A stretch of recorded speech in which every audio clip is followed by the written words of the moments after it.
Well, hello there, cowboys, and welcome back to Ushanka Show. My name is John Wayne Cheeseburger, and I was born in somewhere between USSR and USA. So, today we're going to talk about the prettiest and the most popular actresses in the Soviet movie industry. Initially, I wanted to make the video something like top 10 hottest Soviet actresses, but then I realized, everyone has different tastes, different preferences. So, for example, I have specific actresses I like generally in the world. For example, one of my favorite actresses is Monica Bellucci. I think she's beautiful, and I guess her acting is pretty good too. I also liked a lot French actress Sophie Marceau, and in fact, she was the only one that made me fall in love. I went to the movies to watch her. That was like a teenager movie way back called Boom and Boom 2. So the second movie, I walked into the movie theater as a normal person, and I walked out, I was totally in love. That's the only actress that managed to do that to me. If we talk about American actresses and looking back, when I was still in the USSR, young Demi Moore and Ghost, I liked her a lot, that look that she had in that movie. And I have to mention Denise Richards. She's not that great of an actress, but my goodness, she is gorgeous. And when I was putting this story together, looking through pictures and kind of going through some recollection, I realized that in Soviet Union, Soviet male actors were more popular than female actresses. And I think the reason, because Soviet movie industry was strictly under party control, there were and the people who are watching and making sure that movies are pretty prudent. So there was not much skin that actors can show in any given movie. And as we know, men love their eyes and women love their ears. So there was quite a few male actors that, half of the female country, our country, was in love with. But as to actresses, there wouldn't have any who was like a sex symbol of the Soviet Union, at least in the 70s and early 80s. Okay, boys and girls, now it's time to watch some Soviet movie. We're just gonna talk about movie stars in the Soviet Union. Always say in Russian, let's talk about kino. The first actress I would like to tell you about is Alla Larionova. She was born in Moscow in 1931, and she passed away in 2000. Most of her movies were filmed in early 50s, middle of the 60s, so personally I don't remember her at all. In 1953, so in age of 22, she was filmed in a movie called Sadko. That was a Soviet fantasy film based on the Russian epic tale. And by the way, I will try to post the links to all the movies mentioned in this video below in the comment section. So if you're curious and that movie is available on YouTube, there will be a link there. But she became really famous with her next movie, filmed in 1954, called Anna Nashaya. They translate into English like The Anna Cross. And that movie actually received a prize, a Golden Olive Branch in Italy during the film festival in 1957. She also played in a comedy film based on a Shakespeare play called The Twelfth Night in 1955. Another popular movie she was in was called Come Here, Mukhtar. Mukhtar is the name of a dog. It was filmed in 1965, and it's a drama about police dog. Well, we call police militia in the Soviet days. And actually, that movie, they had another very popular actor. He was later a comedy actor, Yuri Nikulin, but apparently she was in that movie too. Okay, so our next Soviet actress we're going to talk about is Anastasia Vertinska. She was born in Moscow in 1944, and she's still alive and doing well. And it's interesting, Alla Larionova, she kind of has this classic Russian beauty, And Anastasia Vertinska, she looks quite exotic. I can't describe her look, but she has something exotic in her eyes. And another kind of interesting, in English, you guys say Anastasia. We say Anastasia. The bad part of that name, the short form is Nastya, which sounds like nasty in English, and not a good form. Anastasia Vertinskaya was a part of some very, very popular Soviet blockbusters.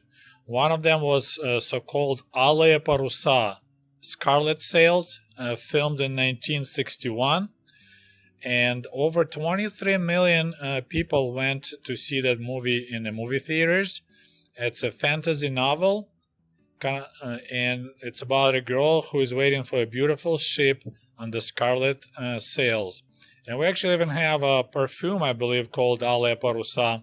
So that term became very famous in the Soviet Union. Her next movie was The Amphibian Man, Человек Amphibia, also filmed in 1961. So that's 10 years before I was born. That's a Soviet science fiction movie. And 65 million tickets were sold for that movie. And I actually remember watching that movie on TV.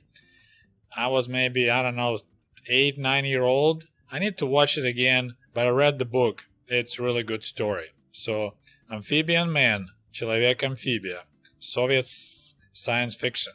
And while we are on the topic of the Soviet science fiction, I have to mention Alexander Billaev, a famous Russian and Soviet writer who was one of the founders of the Soviet sci-fi literature. He was born in 1884, passed away in 1942 during German occupation. Apparently he starved to death in his house, and many people were calling him Soviet Jules Verne.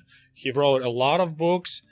I remember reading many of those, and one of them was Amphibian Man, Человек Amphibia. And now back to our cutie pie, Anastasia Vertinska. And by the way, her last name, it's from the word vertetsa, so like spinning around. So it's interesting. It's kind of beautiful Russian, maybe even Polish last name. Anastasia Vertinskaya. Another blockbuster movie with her was War and Peace, Война и мир. It was several parts of that movie, filmed in 1966 and 1967, 58 million tickets sold. I personally have a bad taste, I would say, in my mouth about War and Peace because we were forced to read that huge book.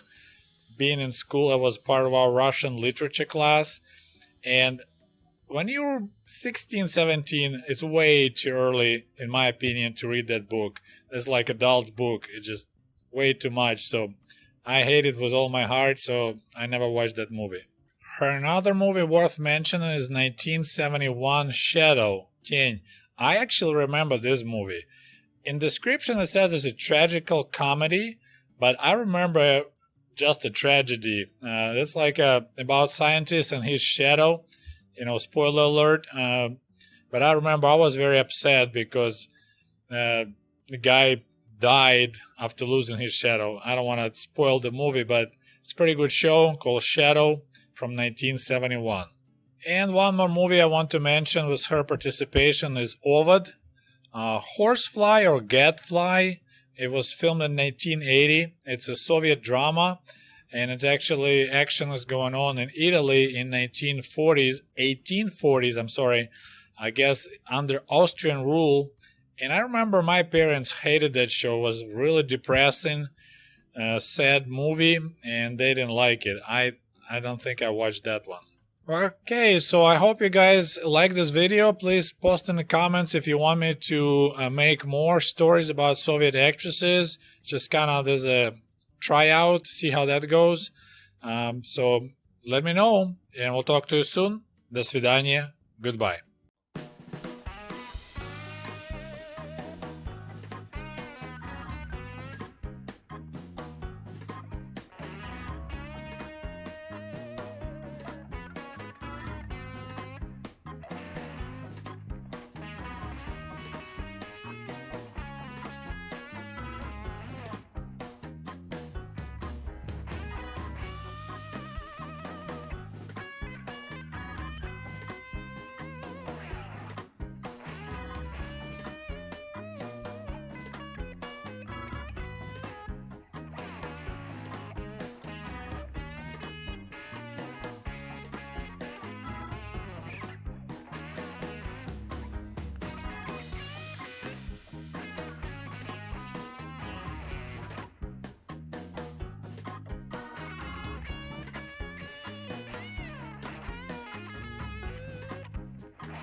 Hey, by the way, cool merch for cool comrades is available at the Ushanka store at teespring.com. Just a friendly reminder that my book American Diaries is available on Amazon.com, or shoot me an email if you would like to have a signed copy.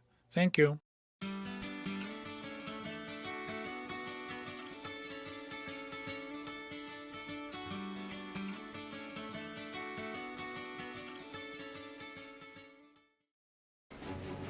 And if you love my channel and would like to show your support, please click on the link below this video and become the patron of the Ushanka Show. For as little as $1, you can help us grow and create the new, interesting videos about the life and soul